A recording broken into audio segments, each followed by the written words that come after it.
Alamin ang latest weather update ngayon dito sa Sir Aris Official Weather News Today.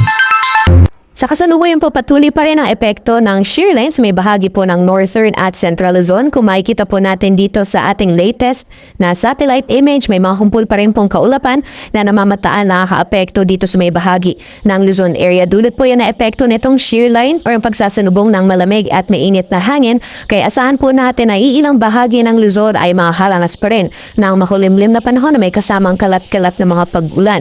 Sa bandang southern portion naman po ng ating bansa, nakikita din po natin itong mga kumpul na kaulapan na dulot po na epekto ng easterlies o yung mainit na hangin na nanggagaling sa karagatang Pasipiko. At dahil po dyan sa easterlies, ay expected din po yung mga pag-ulan sa ilang bahagi ng Mindanao area, pati na rin po sa may southern portion ng Eastern Visayas. For the rest of the country naman po, magpapatuloy pa rin ang partly cloudy to cloudy conditions. Ibig sabihin po, inaasahan natin ang generally fair weather conditions sa nalalabing bahagi ng ating bansa.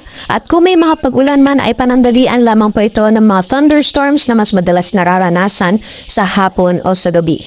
Sa ngayon po, wala din tayong binabantayan na LPA o bagyo sa loob at labas ng ating Philippine Area of Responsibility at sa mga susunod na araw, itong northeast monsoon o hanging amihan na currently ay nakaka-apekto sa may bahagi ng extreme northern Luzon ay unti-unti po ulit nahihina at iiral po ulit yung easterlies sa malaking bahagi po ng ating bansa. Kaya asahan po natin sa mga susunod na araw na makakaranas po tayo ng mainit na panahon sa malaking bahagi po ng ating kapuluan.